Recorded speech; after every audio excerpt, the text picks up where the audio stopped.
बिस्मिल्लाहिर्रहमानिर्रहीम, अस्सलाम वालेकुम। फाइनली ये मनाजिर देखिए आपकी स्क्रीन पर जो चल रहे हैं। इजराइल की फोर्सेस इस वक्त रूस के आमने सामने आ गई है।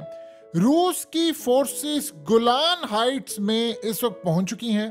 और हुआ ये है कि असल में इसराइल ने, आपको पता है कि गोलान हाइट्स जो शाम का इलाका है वहां पर इलाके पर कब्जा किया हुआ है और दूसरा इलाका वो छीनने वाले। तो शाम ने काम ये किया है कि रूस की फोर्सेस को वहां डिप्लॉय कर दिया और कहा है कि अब आप आकर संभाले, ये हमसे इजराइल मैनेज नहीं हो रहा, आप संभाले। अब सही मायनों में इजराइल और शाम के अंदर रूस की फोर्सेस आमने सामने आ गई हैं। और इस वीडियो के बाद इतना ज्यादा तूफान उठाया है इजराइल ने।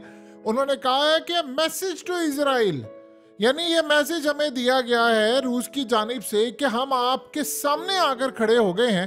अब आपने अगर एक इंच भी जमीन लेने की कोशिश की तो अब हमारी अगली लड़ाई आपसे होगी।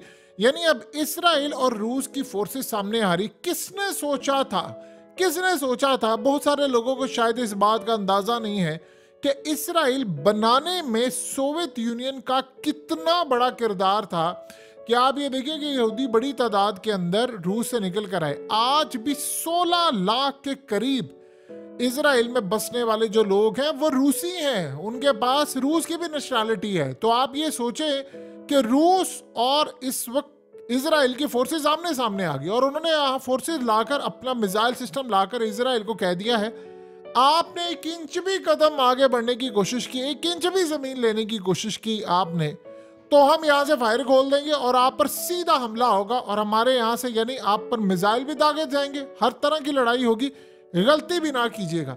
अब असल में सही मायने में तो आप कहें कि शाम ने पूरे का पूरा ठेका दे दिया है रूस को। रूस ने साथ क्या बात की है, बात बड़ी अहम है। उनके फॉरेन मिनिस्टर ने कहा है, उसने कहा दुनिया ने मुनाफकत देखनी है अमेरिका की तो आकर देखे। वो इलाका जो इसराइल का है ही नहीं, गोलान हाइट्स, उस पर वो कब्जा कर रहा है, वो छीनने की कोशिश कर रहा है और उस पर अमेरिका और तमाम ताकतें खामोश है। लेकिन यूक्रेन में डोनाबास वाले इलाके पर, यूक्रेन का इलाका जिसको रूस कहता हमारा इलाका है, उस पर ये सारे चीख रहे हैं कि रूस का नहीं है। उसने कहा इसराइल इस वक्त बर्बरियत की आखिरी हदों को छू रहा है।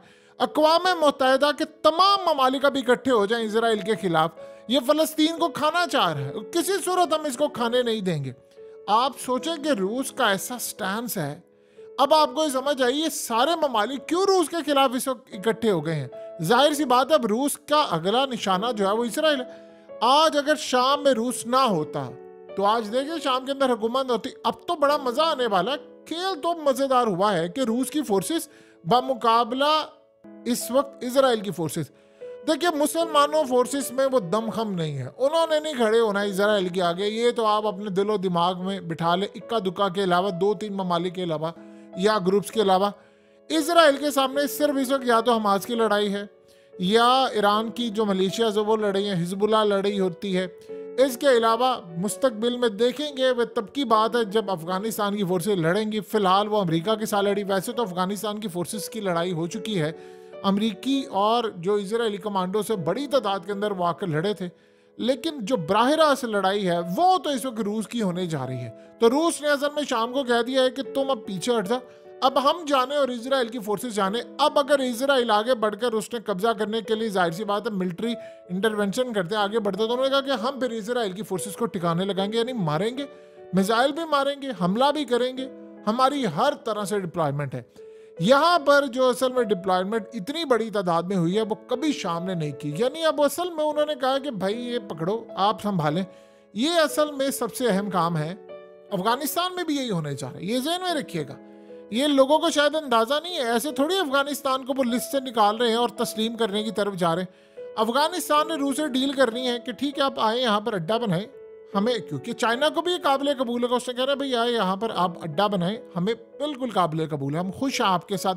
अड्डा बनाए, काम करें और उसके बाद हमारी एयरफोर्स को ट्रेंड करें और जो भी आए हमारी फिजाई हदूद की खिलाफ वर्जी करें, आप उसको उड़ा दें। यानी किसी सूरत हमें इस बात पर परेशानी नहीं है कि भाई ये फलाना ये वैसे। यानी आप ये सोचें कि इस वक्त हालात क्या कह रहे हैं। हालात इंडिकेट ये कर रहे हैं कि अगले कुछ अरसे के अंदर ये जो कंधार में ड्रोन्स उड़े हैं वहां पर आप देखिए इनके साथ होता क्या। एक तो ये हो गई बड़ी डेवलपमेंट, सेकंड जो अहम तरीन सूरत हाल थी वो ये होने जा रही है कि रूस ने अब इंटरनेशनल सतह पर चाइना के साथ मिलकर ब्लॉक जो बना रहे हैं उसमें वो कोशिश अब ये कर रहे हैं कि हम इजराइल के खिलाफ लाइक माइंडेड कंट्रीज को बिल्कुल साइड पर लेकर है। यानी आप ये देखें कि आज क्या हुआ है। सबसे ज्यादा इंटरेस्टिंग मामला ये है कि इस शख्स को देखिए जो आपकी स्क्रीन पर आ रहा है, ये असल में कौन है? ये असल में एक इजरायली शहरी है और इस वक्त आप ये सोचिए क्या ये काम कर रहा है।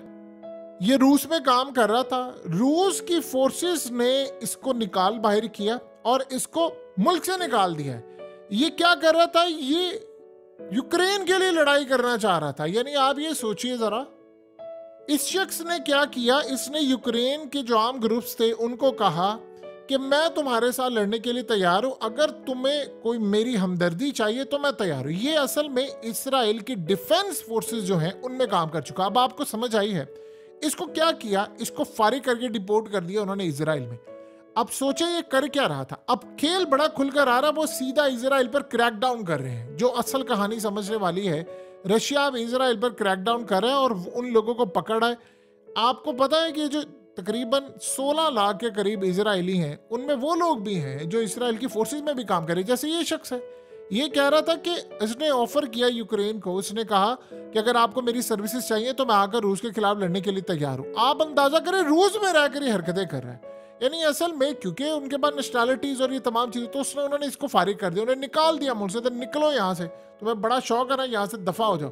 और सबसे बढ़कर बात यह है कि इसके बाद उन्होंने रूस के बहुत सारे जो लोग हैं जो असल में रूस की नेशनैलिटीज भी रखते हैं और इजराइल की भी, वो यहाँ पर जो ग्रुप्स काम करें उन पर क्रैकडाउन करके उनको बड़ी तादाद के अंदर उन पर यानी नजर रखी और चीजों को पकड़ा है। अब रूस को ये बात समझ आ गई है कि इस वक्त अगर हमें लड़ाई करनी है तो असल दुश्मन है इजराइल। इसराइल को अगर हम पकड़ लेंगे तो पूरी दुनिया का सुकून हो जाएगा। वैसे तो उन्होंने कहा था अमेरिका के हवाले से, बात तो अहम थी, उन्होंने कहा था कि दुनिया में फसाद अमेरिका की वजह से मचा हुआ है, अगर अमेरिका का हम गला दबा देंगे तो इसराइल तो वैसे ही फसाद नहीं मचाएगा क्योंकि वो सिर्फ अमेरिका की बेस के ऊपर एक काम कर रहा है। आप सोचे ना, जुर्रत देखिए जरा कैसी है कि आप एक मिनट के लिए सोचें कि एक इजरायली हो, इंडिया के अंदर मौजूद हो और वह पाकिस्तान को कहे कि जी मैं तुम्हारे साथ मिलकर इंडिया के खिलाफ लड़ने के लिए तैयार हूं, या मैं चाइना के साथ, चाइना को कहे मैं तुम्हारे साथ मिलकर इंडिया के खिलाफ लड़ने के लिए तैयार हूं, तो बताएं भारत उसका क्या हल करेगा। तो इस वक्त रूस ने यही काम किया, उनकी एसएफबी जो एजेंसी है उन्होंने इसको निकाल बाहर किया, हत्ता कि वो इसको पकड़ सकते थे, जेल में डाल सकते थे, बहुत कुछ कर सकते। उन्होंने इजराइल को कहा कि हमने आपको चांस दिया। एक तो आप ये सोच लें कि सबसे ज्यादा मजेदार बात यह है कि इसके बाद इजरायली जो रशिया के अंदर छुपे बैठे हैं, कारोबार करें, बहुत सारी चीजें हैं, उनके ऊपर नजर। आप जानते हैं कि इसराइल में कितने अरब डॉलर्स जो रशियंस के थे वो उन्होंने फ्रीज कर लिया अमेरिका के कहने पर। अब हो ये रहा है कि सारी दुनिया में काम ये हो रहा है कि तकरीबन जितने बिलियनर्स हैं या रूस के एसेट्स थे वो कुल मिलाकर आप समझ लें कि 400-500 अरब डॉलर बनता है। बहुत बड़ी रकम है। इनके बिलियनर्स का पैसा, इनके एसेट्स, बैरून मुल्क और तमाम चीजें जो उनके थे। इन्होंने क्या कहा आगे से, वो कह रहे हैं कि हम ये पैसा यहाँ से बेच बाच के निकाल के जो बैंकों में है सब कुछ है, ये हम यूक्रेन में, सोचिए जरा क्या कहा है कि यूक्रेन में देने जा रहे हैं कि वो जंग लड़े।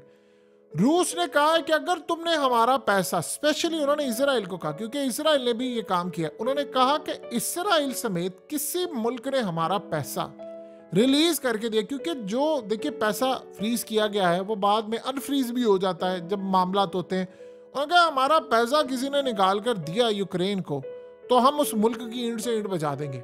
इसराइल ने असल में पहले प्रपोजल दिया था। आप दुनिया में तमाम फसादात को देखेंगे तो आपको एक मजे की चीज नजर आएगी, सबके पीछे दो ही मुल्क आपको नजर आएंगे, या तो इजराइल होगा या अमेरिका होगा। और मजे की बात यह है कि अमेरिका की मदद से तमाम मुस्लिम कंट्री से बड़े बड़े ममालिक को कंट्रोल करता है इजराइल। ये सबसे बड़ी बात है। यानी आप ये सोचे, आपने गौर नहीं किया कि कौन सी मुस्लिम फोर्स गई है बचाने के लिए? अमेरिका आंख दिखाता है तो वो मुस्लिम फोर्सेस कोई भी नहीं गई बचाने के लिए। कोई गया गजा में लड़ने के लिए, किसी का जहाज गया, किसी की एयरफोर्स गई है, कोई नहीं जाता। इनमें दमखम ही नहीं है। देखिए दूसरी बात यह है कि सबसे बड़ा मसला जो पैदा हुआ है, जो इस वक्त इसराइल को तकलीफ ये दे रहा है, वो कह रहा है कि जो साइबर हमले होते हैं, ये हौसी अब लड़ाई जो कर रहे हैं या ईरान के साइबर हमले हैं, ये सारे के सारे इनके पीछे रशियंस हैं। और वो कह रहे हैं कि असल में रशियंस अब चूंकि मुसलमानों के करीब आ चुका हुआ है, लिहाजा हमें पता है ये काम क्या कर रहे हैं। देखिए इस वक्त हुआ ये है कि जब रमज़ान कादरेव ने ये बात की थी कि हमें सिर्फ पुतिन के हुक्म का इंतजार है, जिस दिन वो हुक्म देगा हम गजा में जाकर लड़ाई करेंगे, तो इसराइल ने इस पर तूफान मचाया कि ये बयान पुतिन की मर्जी के बगैर नहीं आ सकता। उसे कहा ये बयान असल में दिया गया है कि जब कल को जरूरत पड़ेगी पुतिन को। देखिए आज उम्मत मुस्लिमा का कोई लीडर नहीं है, ये सबको पता है। जो लीडर होते हैं या तो उनकी हुकूमतें गिराई जाती हैं या वो जेलों में चले जाते हैं या कोई और काम हो जाए, इससे कोई लीडर नहीं, कोई लीडर नहीं है दूर दूर तक। तो एक नया लीडर उभर कर सामने आ रहा है, वो मुसलमानों की बैक पर खड़ा हुआ है, उसका नाम है रूस का सदर पुतिन। अब इनको सबसे ज्यादा तकलीफ ये है कि अगर कल को रूस ने ये ऐलान कर दिया कि मैं यहाँ पर शाम में तो मौजूद है कि मैं यहाँ पर इसराइल के खिलाफ लड़ाई कर रहा हूँ, तो आए लड़ने के लिए, तो आप बताएं फिर क्या सूरत हाल होगी। चचनिया के फाइटर्स आ जाएंगे, सारे आ जाएंगे। और सबसे बढ़कर आप लड़ाई देखिए इस वक्त कहां पर हो रही है।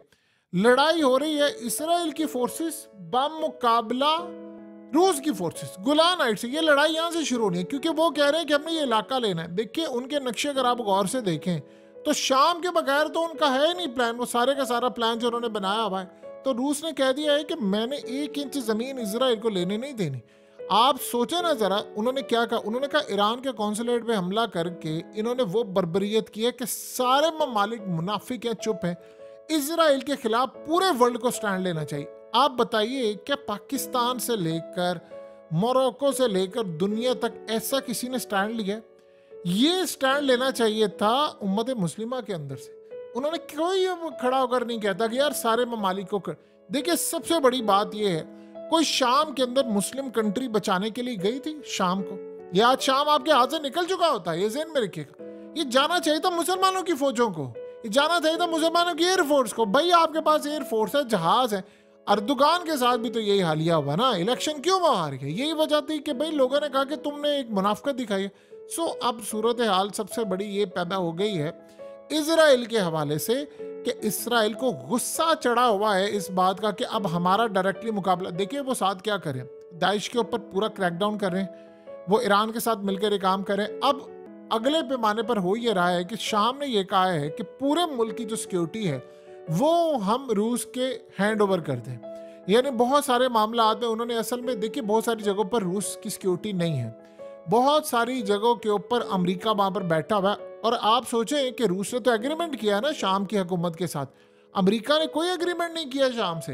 अमेरिका तो मुंह उठाकर शाम में आकर बैठा हुआ है।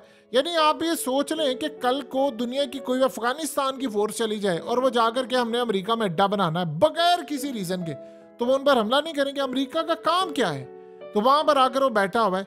उनको तकलीफ ये है कि अब ये दाइश का सामना करने जा रहे हैं और उसका सफाया भी करने जा रहे हैं। आपको पता है दाइश ने अब किसको धमकी दी है? उन्होंने चाइना को धमकी दी है। दाइश ने चाइना को धमकी दी है। दाइश ने किसको धमकी दी है? रूस पर हमला किया, अफगानिस्तान को धमकी दी, ईरान पर धमकी है उसकी शाम के अंदर। ना कभी उन्होंने इसराइल को नुकसान पहुंचा, हमास के खिलाफ वो खड़े होकर उनके लोगों को भी मारे, ना उन्होंने अमेरिका को कभी नुकसान पहुंचाया। डरते डरते नहीं, रूस ने खुलकर कहा कि दाइश तमाम उन लोगों पर हमला करती है जो अमेरिका के मुखालिफ है। यानी ये बात अमेरिका का इत्तेहादी, यानी आप सोच लें इजराइल का इत्तेहादी और अमेरिका का दुश्मन इसराइल का दुश्मन है।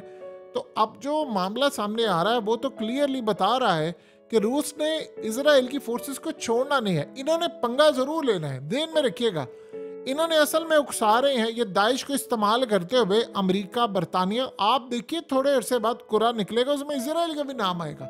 दाइश बनाने वाली थी अमेरिका और इसराइल, और अब इस सूरत हाल में वो दाइश को इस्तेमाल करें। देखिए इसराइल का दुश्मन अफगानिस्तान, रशिया, चाइना, ईरान और शाम से लेकर दीगर ममालिक, यही अमेरिका का दुश्मन है। तो वो सारे के सारे ममालिक मिलकर ये करें। इवन कि आप देखिए कि इस वक्त चाइना ये चाह रहा है कि रूस क्रश कर दे दाइश को, कि वो यहाँ पर ना आ सके या कोई काम ना कर सके। तो इन्होंने लाने की बुरी तैयारी करनी है। एक बात याद रखिएगा, आज रूस की फोर्सेस खड़ी हो गई हैं, आपको नजर आएगा चाइना भी खड़ा हो जाएगा। चाइना ओपनली खड़ा होने ही वाला है, तैयार वो बैठे हुए।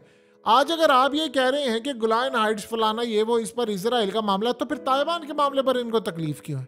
ताइवान के मामले पर भी तो नहीं होना चाहिए, वो भी तो चाइना का हिस्सा है। तो वहां पर इनको तकलीफ क्या है? हमारा मामला यह है कि हमने तो खैर कश्मीर का नाम ही लेना छोड़ दिया क्योंकि भारत ने कहा, तो इसलिए अब कश्मीर की कोई बात ही नहीं करता, क्योंकि भारत को एक दफा सिर्फ कहा था अमेरिका ने, उससे कहा ये तुम्हारा मामला क्या है, तो हमारा इंटरनली मामला है, ये तो हमारा अपना इलाका, हम लेकर जाएं जो मर्जी करो, तुम कौन होते हो बीच में मदाखलत करने वाले?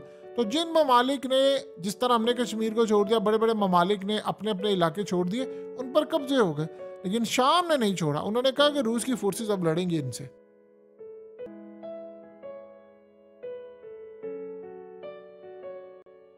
हकीकत टीवी को सब्सक्राइब करना मत भूलें, वीडियो को लाइक करें, शेयर करें और कमेंट सेक्शन में अपनी राय का इजहार जरूर करें।